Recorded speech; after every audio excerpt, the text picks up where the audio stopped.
रहमानिर्रहीम। अस्सलाम वालेकुम। प्रोग्राम मुकाबिल के साथ मैं हूं सरवत वलीम। रफ क्लासराम आमिर मतीन साहब हमारे साथ मौजूद हैं।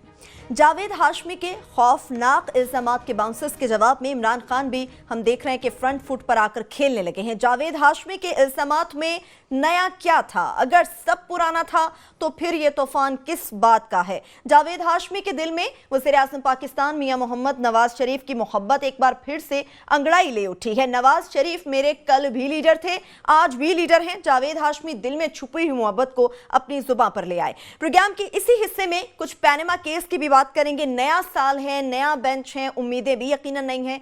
जस्टिस आसिफ सईद खोसा की सरबराही में 5 रुकनी बेंच 4 जनवरी को पैनामा केस की असरनो समाअत करेगा। इमरान खान का सुप्रीम कोर्ट में कुछ नए सबूत भी पेश करने का ऐलान।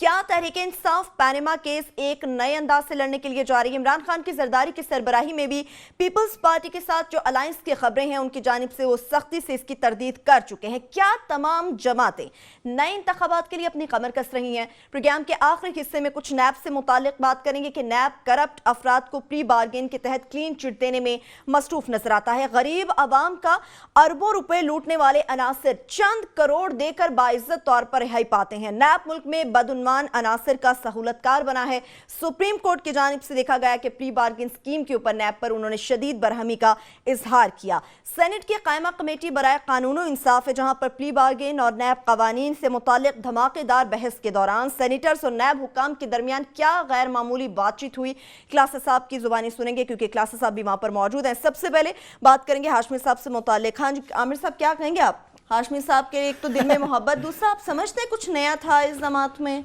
पहले भी वैसे ये लगे हुए हैं। इस चीज में बयान में नई क्या चीज थी इस पे तो मैं बाद में बताता हूँ। मैं पहले पुराना कोई रिकॉर्ड दुरुस्त करता जाऊं कि जो हाशमी साहब का तुम्हारे खत में वो नया पैगाम किसका था वो मैं उस पे आऊंगा, मगर मैं जो पुराना पैगाम है ना उस पर बात कर लूं पहले कि मैं ये बात हाशमी साहब का पुराना रिकॉर्ड दुरुस्त कर दूं कि हाशमी साहब की जो ये इमेज है ना कि मैं बागी और वो खुद भी जो है ना यार जलसों में खुद भी वो उसके मूड में आ जाते थे, बागी।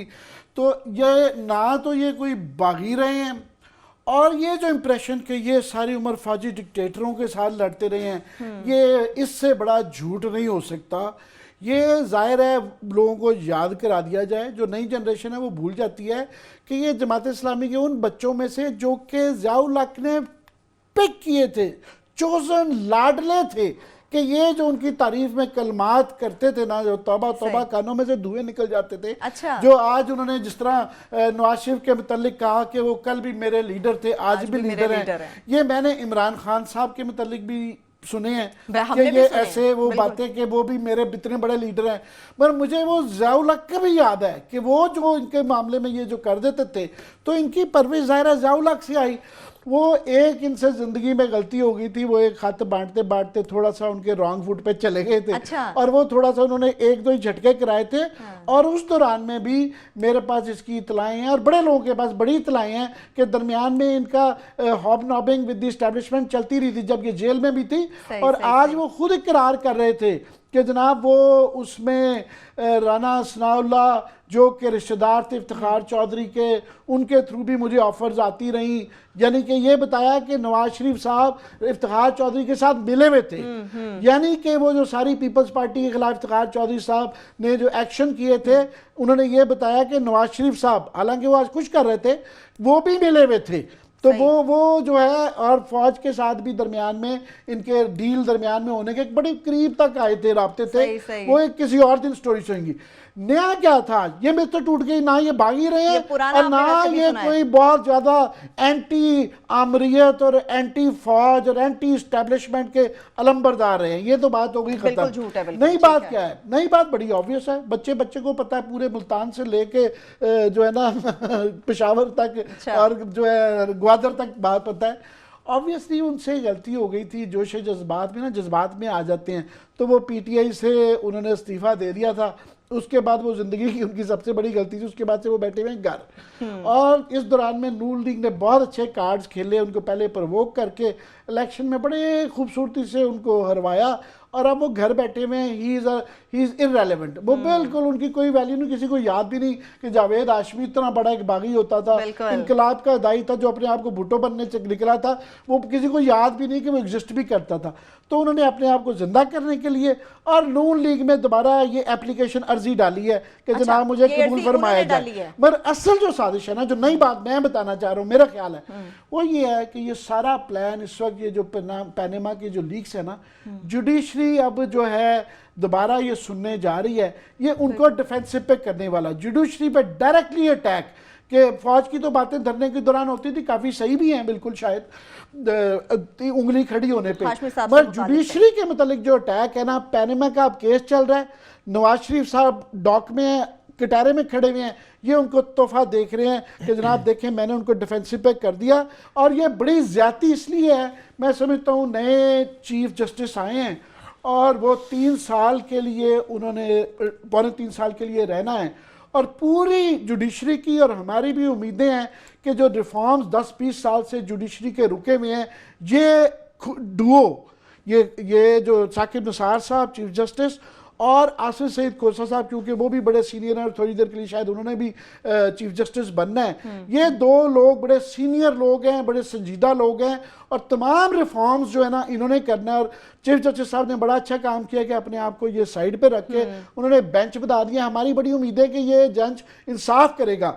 ये जावेद हाशमी साहब ने उनको बात मेरी लंबी हो गई, डिफेंसिव पे करने के लिए मैं समझता हूँ एक बड़ी नामुनासिब, मैं सख्त अल्फाज नहीं यूज करना सकता, नामुनासिब इस वक्त पे ये बयान था। बिल्कुल ठीक है। क्लासेस अब आते हैं आपकी तरफ, जिस तरह से आमिर साहब ने कहा, ये मेरे से ज्यादा जानते हैं मुल्तान उसी तरफ जाएंगे, मुल्तान के हवाले से बात करते हैं। क्लास जिस तरह से आमिर साहब ने कहा है कि पीटीआई से इस्तीफे के बाद नून लीग ने बड़े अच्छे से अपने कार्ड खेले, आपको नहीं लगता कि हाशमी साहब अब जो खेलने जा रहे हैं, जो तूफान अब आने जा रहा है, खुदा न खास्ता बड़ा खतरनाक होगा वो?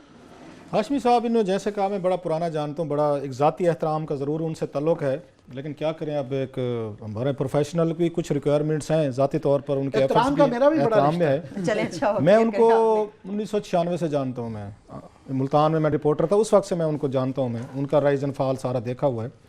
जब इन्होंने नवाज़ लीग छोड़ी थी ना 4 साल पहले, और ख्वाजा साद रफ़ीक के घर कलसूम नवाज़ शरीफ साहब आई थी, आपको याद आएगा, बड़ी ख़बरें चली थी, नवाज़ शरीफ साहब ने भेजा था कि जाएँ जनाब के बागी साहब को मनाएं, और ये नहीं माने थे। उस वक्त अभी इन्होंने ज्वाइन नहीं किया था इसको, ये तहरीक इंसाफ को, लेकिन ख़बरें आ रही थी कि करेंगे। मैंने एक कॉलम लिखा था जावेद हाशमी साहब की शान में, मैंने उन्हें एक अपने, हालांकि हमारा काम नहीं है सहाफ़ियों को मशवरा देना, मैंने मशवरा दिया था, मैं जावेद हाशमी साहब आपको और कितनी इज़्ज़त चाहिए, अल्लाह ने आपको कितनी इज़्ज़त दी है। आपने कहा ना कि उन्होंने जनरल जिया के दौर में उनके वो बच्चे जमूरे थे, लेकिन जावेद हाशमी को ये क्रेडिट दें कि 5 साल इन्होंने, अगर 2 साल वजीर रहे हैं ना उसके जनरल जिया के, तो 5 साल एक और डिक्टेटर की जेल में भी रहे हैं। ये इन्होंने अपना कुफारा, मेरा ख्याल है, अदा कर दिया था, जहाँ पे एक रजिस्ट कर दिया, सो इनका बैलेंस हो गया था वहाँ पे। इन्होंने बड़ी इज्जत कमाई थी जावेद हाशमी साहब ने। बेनज़ीर भुट्टो यहाँ से चले गए डील करके, उसके बाद नवाज शरीफ साहब चले गए, इस मुल्क में था ही कोई नहीं, जावेद हाशमी था, एक ही भी वो कहते हैं ना, एक ही बहादुर आदमी जावेद हाशमी, जावेद हाशमी। अल्लाह ने बहुत इज्जत दी थी। मसला यह है कि इज्जत को मेंटेन कैसे रखा जाए। जावेद हाशमी जैसे ये बंदे को कुछ भी हो जाता नवाज लीग में, इनको पार्टी नहीं छोड़नी चाहिए थी। ये मैं आज नहीं कह रहा, मैंने 4 साल पहले कॉलम लिखा था जिसका दिखाया भी जा सकता है आपको। मैंने इन्हें 2 बातें की थी उस कॉलम में।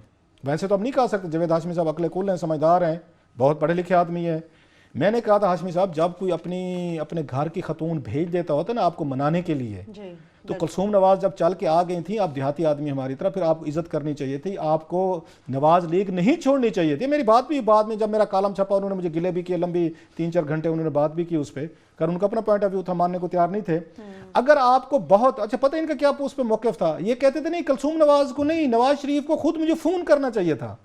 उस दिन मैंने समझ गया, मैं नहीं, जावेद हाशमी साहब के साथ बात नहीं हो सकती कि जो अपनी बीवी भेज रहा है आपको मनाने के लिए, उससे कोई बड़ी बात हो सकती है यार। वो कहते नहीं नवाज शरीफ मुझे फ़ोन करे, मैंने हाथ खड़े कर लिया, मैं भाई साहब ये तो कहानी कुछ और है, नंबर 1।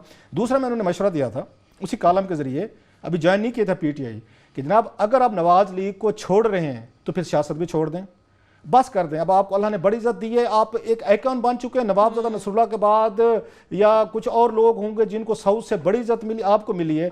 ये राइट टाइम था, मैंने लिखा उसमें कि आपको अब तो मखतूम जहाने चले जाना चाहिए, सियासत छोड़ दें। तमाम लोग आपकी इज्जत करते हैं, नवाज लीग के बड़े लोग आपकी इज्जत करते हैं, पीपल्स पार्टी करती है, इमरान खान करता है, आपके पीछे भाग रहे हैं कि आप हमारे पास हैं। ये पीक है आपकी, आपको रिटायर होना चाहिए, आपको बस कर दें। अब आपको काफी अल्लाह ने इज्जत दे दी है, मजीद ना जाएं। वो जावेद हाशमी साहब भी क्या हूं जो वो रिटायर होने पे बिलीव रखते हैं। अब जो कुछ हो रहा है उनके साथ, जो कुछ वो उनके साथ कर रहे हैं वो आपके सामने है सर। इनके लिए हाई टाइम था उस दिन ये रिटायर हो जाते पॉलिटिक्स से, लेकिन कहते हैं ना वो जो मुंह को लग जाए, फिर वो जैसे सहाफ़ी का कहते हैं, सहाफ़ी कभी रिटायर नहीं होता, सियासतदान भी कभी रिटायर नहीं होता। जब तक कब्र तक ना पहुंच जाए तो रिटायरमेंट तो नहीं चलती हमारी, बाकी ओहदों में रिटायरमेंट चलती है। हाशमी साहब जो है मजीद भी अपने आप को मादरत के साथ में पहले हाथ बांध लेते हो, क्योंकि उन पर तनकीद कीजिए तो नाराज़ हो जाते हैं। अच्छा। मेरे ऊपर तो ज़्यादा हो जाएंगे कि मेरा ख्याल है अपने आप को मजीद ख़राब कर रहे हैं ये। 2018 के इलेक्शन को उम्मीद लगा के बैठे हुए। अभी उनका इंटरव्यू सुन रहा था कि जिसमें फरमा रहे थे कि जनाब कैद है, नवाज शरीफ मेरा कैद है, कल भी थे आज भी। अभी कैद थे तो इतने बड़े ड्रामे की क्या जरूरत थी जो आपने पूरा क्रिएट किया। इलेक्शन का भी कह रहे थे 2018 का भी, अभी जावेद हाशमी ने इलेक्शन लड़ना है, वो वीडियो भी है सुने आपके पास, जो धरने में नवाज शरीफ के खिलाफ तकरीर की थी, वो भी शायद आपने दिखानी है, दिखाएं जरा। मुझे भी इस पे कुछ कहना है। बिल्कुल, छोटी सी ब्रेक लेंगे, ब्रेक से जब वापस आएंगे, एक तो इलेक्शन के हवाले से जिस तरह से क्लासेस आपने बात की, दूसरा जो लीडर के हवाले से हाशमी साहब ने बात की, माजी के हवाले से भी उन्होंने कुछ कहा था 2014 के हवाले से उस धरने में, वो भी आपको सुनाएंगे, क्योंकि ये सारी चीजें आज आकर सिर्फ पैनामा केस से अपना लिंक शो कर रही हैं। पैनामा केस पे बात करेंगे हमारे साथ।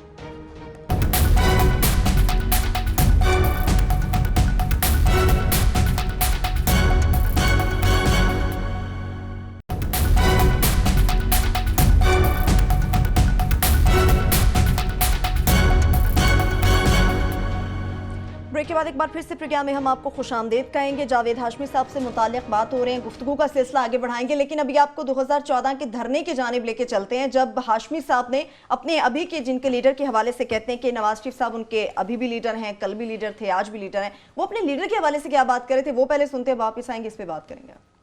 वो नाकाम हुआ था, वो नाकाम नहीं हुआ था, हम उसको नाकाम नहीं होने देंगे। मैं अपना बुढ़ापा दूंगा, मैं अपने काम से हाथ दूंगा, मैं अपनी जुर्रतें देखूं, मैं मोहब्बत दे दूंगा, मैं मोहब्बत दे दूंगा। कोई और मेरी धरती का कोई और लुटेरा वज़ीर आज़म नहीं हो सकता, नहीं हो सकता। कौन है वज़ीर आज़म? कौन है वज़ीर आज़म? कौन है वज़ीर आज़म?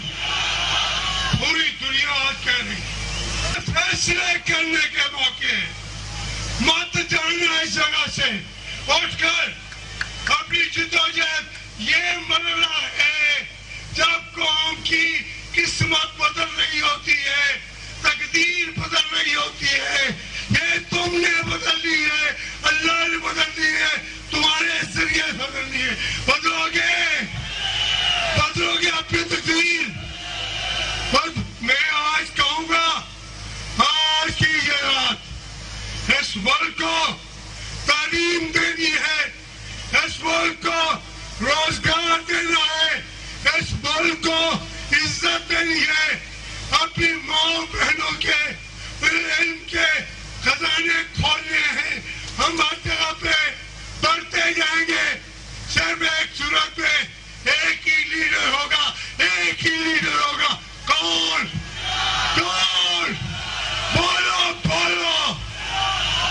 तो ये एक जंग है, ये एक जंग है, असूलों की जंग है। 2014 के धरने के दौरान हाशमी साहब ने जो बात की है, आमिर साहब, तब उन्होंने मुतलका वज़ीर आज़म के हवाले से लुटेरे का वर्ड इस्तेमाल किया, आज वो कहते हैं कि उनके किस बात पे यकीन करना, उस वक्त या इस वक्त? मैं यही माजी का एक करारा था। ये क्लास साहब सही कह रहे हैं कि इनको नवाज शरीफ साहब ने बहुत इज्जत दी थी, पर हकीकत ये है कि इनको इमरान खान ने भी बहुत इज्जत दी थी। इनको जो ये कहना चाहते थे कह सकते थे, मुंह पे कहते थे, पब्लिकली कहते थे, असम्बली में कहते थे, इमरान खान के खिलाफ भी कई दफ़ा कह देते थे, वो इनको बर्दाश्त करते थे, तो इनको इज्जत वहाँ भी मिली। और ये बात सही है कि इन्होंने काफ़ी सारा कफ़ारा जेल में रह के अदा कर दिया था, मगर ये भी हकीकत है कि उन 5 सालों में इन्होंने काफ़ी दफ़ा ये भी कोशिश की ये इंक्लाइंड थे कि डील हो जाए, काफ़ी ऑफर्स होती थी। सही। इस वजह से नवाज शरीफ साहब ने इनको लीडर ऑफ द अपोजिशन नहीं थे बनाते, चौधरी निसार को ही रखा था, इन पे ट्रस्ट नहीं था और उसकी उनके पास इंफॉर्मेशन थी कि ये इन पे एतबार नहीं किया जाता था। और ये भी हकीकत है, मैं उस जगह मौजूद था जब ये लेटर वहाँ पे असेंबली में बांटा गया था जिस पर इल्ज़ाम लगा था। इन्होंने मेरे समेत काफ़ी लोगों से ये बात भी की थी कि तुम लोगों ने मेरी गवाही देनी है कि यार मैंने ये लेटर नहीं बांटा, जो ये तो मुझे कोई पकड़ा गया था, ये तो यहाँ पे प्रेस कॉन्फ्रेंस से पहले जो है ना, जब ये लगना शुरू हो गया था कि तो यहाँ पड़ा हुआ था, मुझे फलाने ने पकड़ाया तो मैंने तो यूँ कर दिया तो यूँ कर दिया।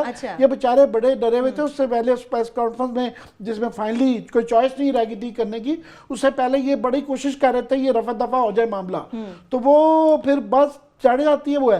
पर मैं फाइनली बात कह दूं कि अब जो होना था वो तो हो गया है, मगर ये इनकी बड़ी, मैं समझता हूँ जिस तरह पहले नून लीग छोड़ना गलती थी, फिर पीटीआई गलती छोड़ना था, अब ये एक और गलती कर रहे हैं ये समझ के कि इस बयानात से नवाज शरीफ इनको जितवा देगा।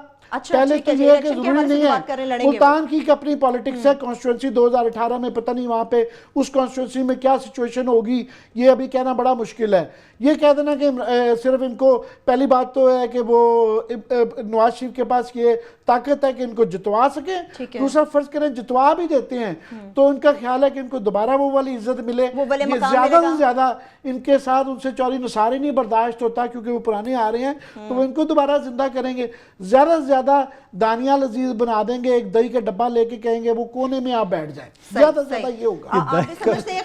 दही का डब्बे के पीछे क्या कहानी है? वो एक स्टोरी है, लोग समझने वाले समझ जाएंगे, टीवी पे दोहराने वाला नहीं है। अच्छा, दही के डब्बे से मैं हैरान होगा, दही का डब्बा दे के कोने में बिठा दो, पता नहीं क्या स्टोरी होगी। ये एक मुहावरा है पंजाबी का, टीवी पे बताने वाला नहीं है। ठीक है, तो आप भी समझते क्लासा साहब कि ये खाम ख्याली है हाशमी साहब? मैं उनकी तकरीर सुन रहा था। अब मुझे जो बाज़ दफ़ा ये कहते हैं ना सियासतदान के नौजवान नस्ल इनसे क्यों इनको अच्छा नहीं समझती, मैं सबकी बात कर रहा हूँ, इन्हीं वजह से अच्छा नहीं समझती।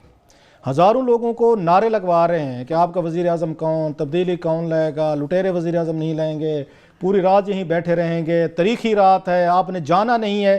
तो फिर तो अगर जो इल्ज़ामात लगा रहे हैं वो उन जर्नलों पे और अदलिया के जैसे साबिक चीफ जस्टिस पे, फिर तो ये पूरे उनके कन्विंस से इमरान खान के साथ प्लान का हिस्सा थे जावेद हाशमी साहब। अगर इनकी तकरीर उठा लें, इट मीन्स इमरान खान ने इनको भी कन्विंस कर लिया था और ये भी उसी पे लाइन पे लगे हुए थे। हाँ जी कि जनाब जर्नल भी आ रहे हैं, जज साहब भी हैं, तो हम दमादम मस्त कलंदर होने वाला है। बदलने का और तो कोई तरीका नहीं था, ये मौका था, कानूनी और आईनी तरीका तो कोई नहीं था, ये मौका था। फिर खड़े होकर कहते जनाब कि हम तो फिर करें एक थोड़ी सी, हाशमी साहब बहादुर आदमी है, एक ही बहादुर आदमी जावेद हाशमी, थोड़ी सी बहादुरी कहें कि I was also part of the gang, फिर कहें कि मैं भी गैंग में शामिल था, मैं भी उसका हिस्सा था, हमने कोशिश की, नाकाम कू होगी, वो नहीं हो सकी, फेयर इनफ, माने ना थोड़ी सी।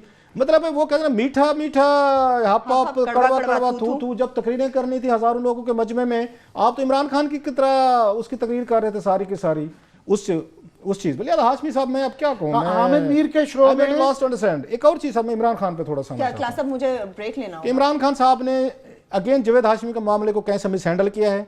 जितना बड़ा ब्लंडर जावेद हाशमी साहब मार रहे हैं ना, उससे बड़ा ब्लंडर इमरान खान साहब एज यूजुअल मशहूर हैं, कोई ना कोई तो मारना होता है, उन्होंने मारा है। वो मैं चलें ब्रेक ले लेते हैं, एक छोटी सी ब्रेक से हम जब वापस आएंगे। हाशमी साहब ने तो ब्लंडर मार दिया बकौल क्लासा साहब के, इमरान खान ने उससे भी बड़ा ब्लंडर मारा है, वो ब्लंडर क्या है वो भी शेयर करेंगे, पैनामा केस पे बात करेंगे। हमारे साथ रहिए।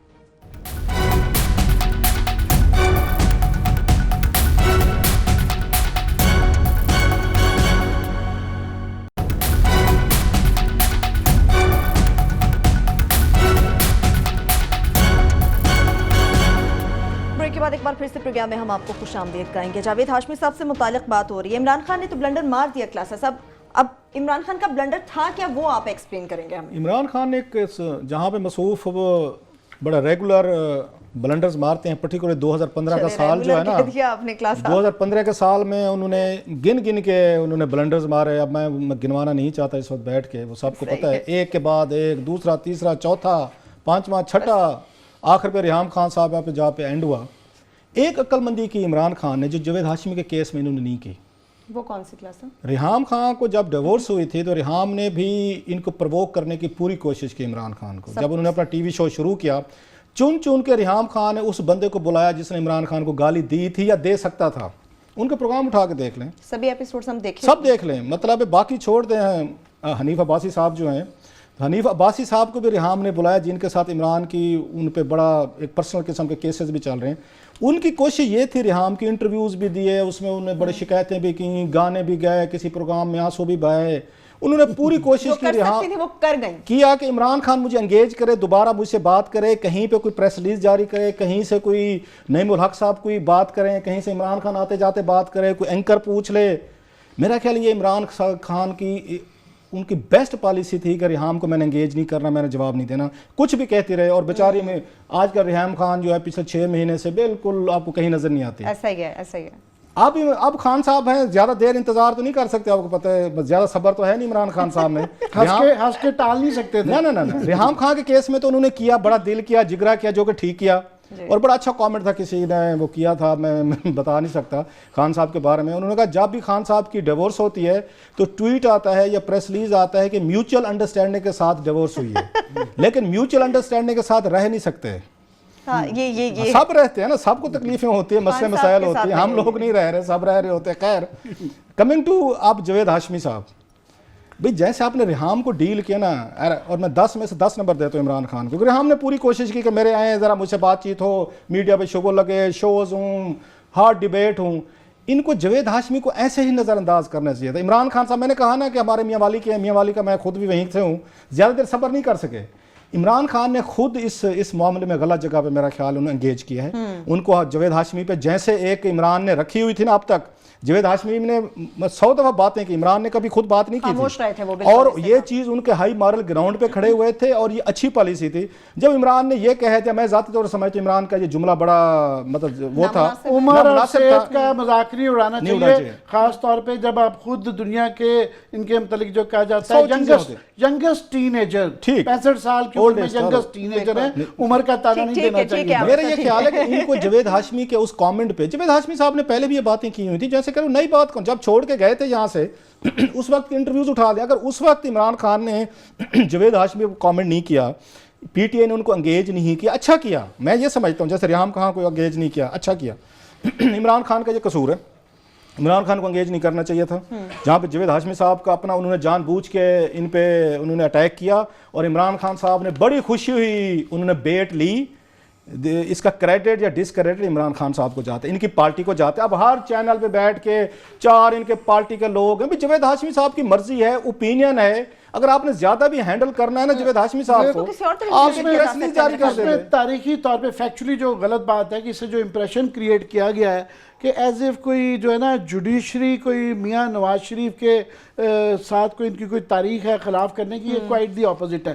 पहले तो इस इशू के ऊपर याद रहे कि उस ज़माने में सुप्रीम कोर्ट के 5 मेंबर के बेंच ने ख़ास तौर पे ये फैसला दिया था, और आमिर मीर के प्रोग्राम में आज ये पॉइंट आउट हुई है कि जनाब वो ये अपनी रास्ता बनाएं, आप सुप्रीम कोर्ट का दरवाज़ा नहीं बंद कर सकते।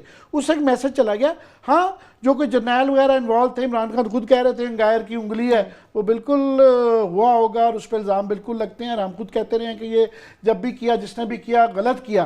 मगर माजी ऐसे नहीं था कि नवाज शरीफ साहब जुडिशरी के बेनिफिशरी रहे हमेशा।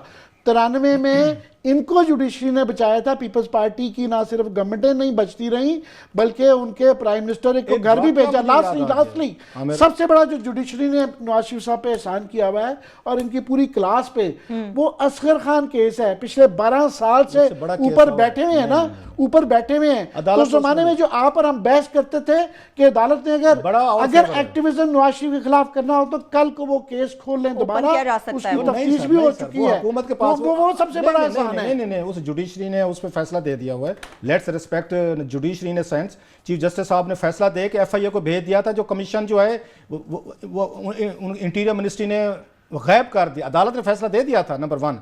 नंबर 2, बड़ा जो इनको ये फायदा हुआ था ना पिछले दौर में, पिछले एतवार में, वो हुआ था जब नवाज शरीफ साहब अपनी डील के बाद वापस आए थे, तो 7-8 साल बाद जो टेररिज्म का केस था, इन्होंने दोबारा रीओपन करके सुप्रीम कोर्ट ने वो सारे केसेस खत्म किए, रिवर्स किए, जुर्माने खत्म किए। वो बड़ा फेवर थे इनको।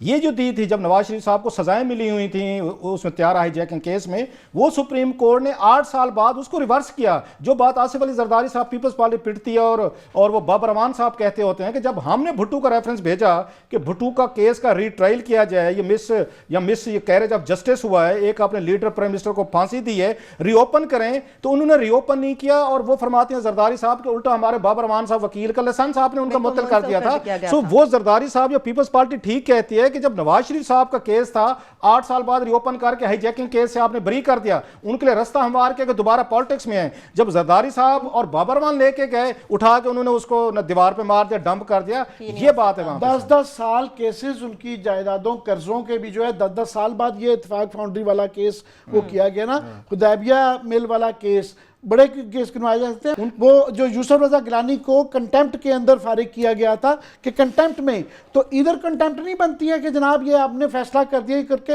ये इसको इंप्लीमेंट क्यों नहीं किया। आपका अच्छा पॉइंट है कि और हम तवक्को रखते हैं अगेन ये नए चीफ जस्टिस साहब जो हैं इनकी बड़ी रिस्पेक्ट भी है और मैं इनका 1-2 इनकी हियरिंग मैंने सुनी हुई है। इज ए वेरी इंटेलिजेंट जज।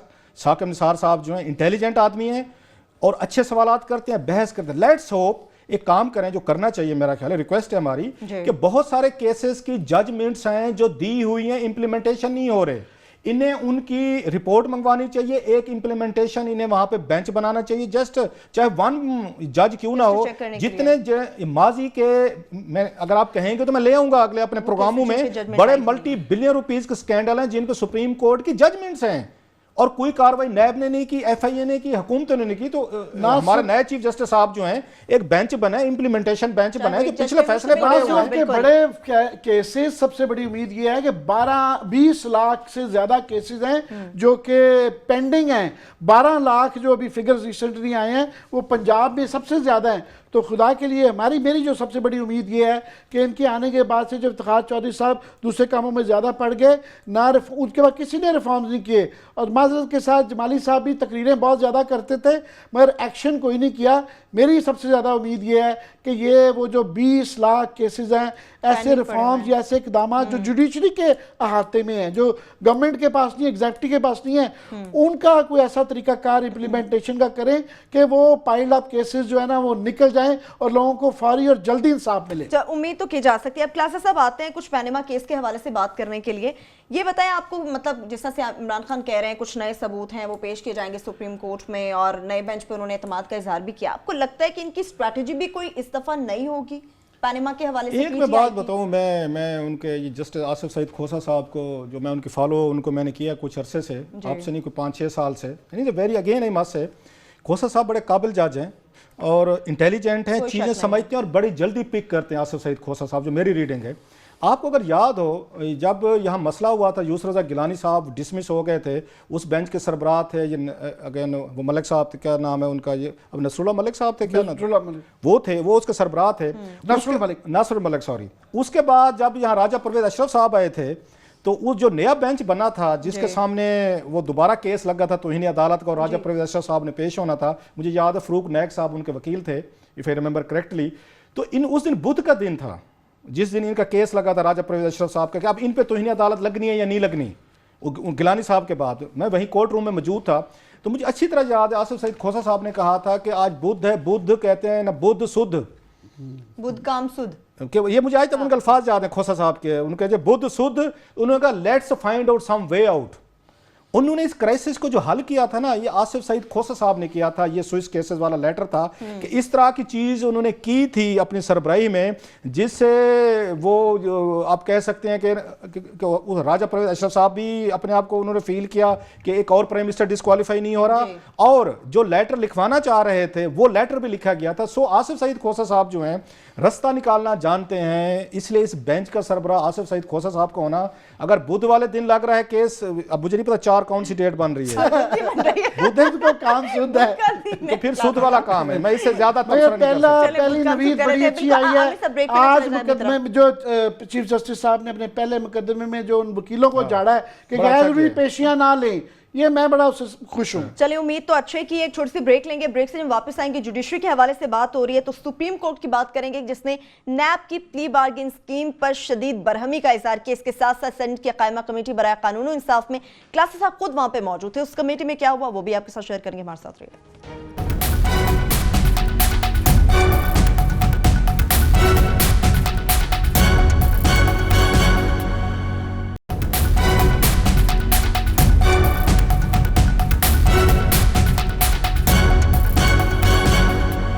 ब्रेक के बाद एक बार फिर से प्रोग्राम में हम आपको खुशामदीद कहेंगे। कुछ नैब से मुतालिक बात करेंगे। प्री बार्गिन के तहत कहा जा रहा है कि नैब करप्ट अफराद को क्लीन चिट देने में मसरूफ है। क्लासेस साहब, आज सेनेट की कायमा कमेटी बराए कानून इंसाफ के इजलास में आप भी मौजूद थे। उस कमेटी में प्री बार्गिन के मुतालिक बात हुई, हुआ क्या वहाँ पे? आज मैं भी वहाँ पे मौजूद था और हमारे जो वो रिपोर्टर एक्टिवली कवर करते हैं इमरान मगराना है वो भी वहाँ मौजूद थे जी।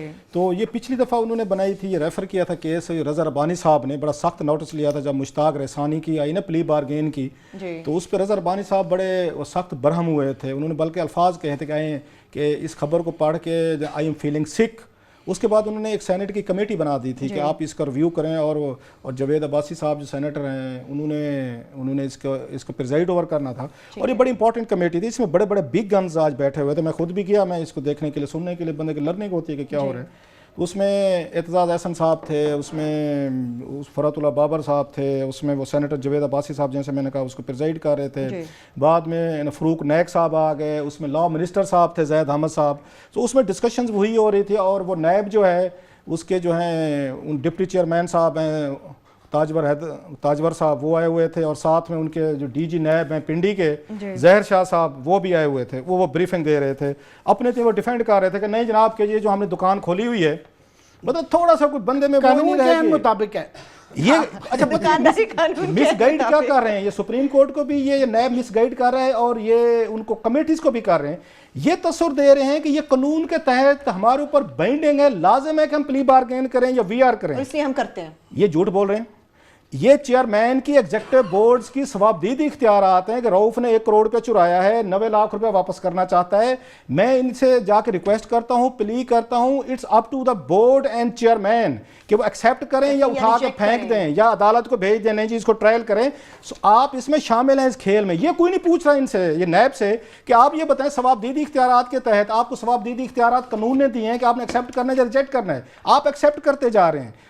ये इनसे सारे इंपॉर्टेंट केसेस में जहां पे सारा बड़ा ड्रामा यही है कि वो डिस्क्रिप्शन का मिसयूज है। ये सवाबदीद है, ये सवाबदीद जो है ये चेयरमैन नैब इस्तेमाल कर रहे हैं अपने फेवरेट्स को देने के लिए कि जो अच्छा लगता है उसको दे दें या जो वहां से कुछ चाबी भर देता है वो इनको बैठ के उनको प्ली बार्गेन दे देते हैं, वीआर कर देते हैं। ये अदालत इनसे पूछे ना कि ये सवाबदीद इख्तियारात हैं या लाजमी है। नंबर 1 आपसे वो नहीं पूछ रहे। आज बड़ी मजे की चीज हुई, मैं जरा उसकी तरफ आना चाहता हूँ। वो बाकी डिबेट तो अपनी जगह पे, वहाँ पे मैं जो मुझे आज बड़ा दुख हुआ देख के, अपने दोस्त एतजाज़ अहसन साहब भी वहाँ मौजूद थे।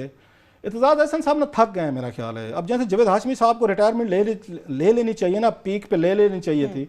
मेरा ये ख्याल है एतजाज़ अहसन साहब की भी पीक है, इन्हें भी ना रिटायरमेंट ले लेनी चाहिए। सेनेट की जब ये सेशन खत्म हो रहा है तो रिटायरमेंट हो रही है। जो पीपल्स पार्टी में अगर रहे तो आइंदा इलेक्ट होने का पंजाब से तो कम से कम चांस नहीं है। लेकिन इन्हें मेरा ख्याल है कि जिस तरह अब वो कंप्रोमाइज़ करते जा रहे हैं, मसलन आज बड़ी उम्मीद थी कि वो बैठ के इस पे बात करेंगे प्ली बार्गेन पे और टेक ऑन करेंगे वो डीजी नैब को जो संभाले नहीं जा रहे थे वहाँ पार्लियामेंटेरियंस के सामने।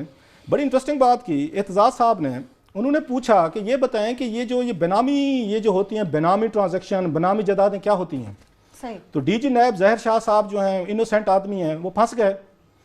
वैसे तो मतलब आम आदमी के लिए तो ये टेरर बने हुए होते हैं ना, अक्लमंद आदमी बैठे हो तो ये एक्सपोज हो जाते हैं। तो डीजी नैब साहब भी आज एक्सपोज हुए हैं वहाँ पे। जहर शाह साहब, एतजाज़ अहसन के 2 सवालों ने उनको एक्सपोज कर दिया। ये और बात है कि एतजाज़ अहसन साहब उस सवाल के जवाब के बाद जो एतजाज़ अहसन के साथ जैद हामिद ने की है, जो जैद हामिद ने एतजाज़ के साथ की, मुझे तरस है एतजाज़ पे कि यार कहाँ पे इतना बड़ा आदमी कि जिसकी आवाज़ से सब डरते थे, अब वो वहाँ जैद हामिद से डर के बैठ गया कि जैद हामिद मेरे ऊपर कुछ चढ़ाई जिस तरह जैद हामिद ने की। वजह एतजाज़ ने पूछा कि ये जो ट्रांजैक्शन होती है बेनामी नाम से होती हैं तो ये क्या होती है। उसने कहा जनाब ये जो बड़े बड़े मुलजिम होते हैं ना, ये अपने बच्चों के नाम पे जायदादें बना लेते हैं, बैंक अकाउंट्स बना लेते हैं।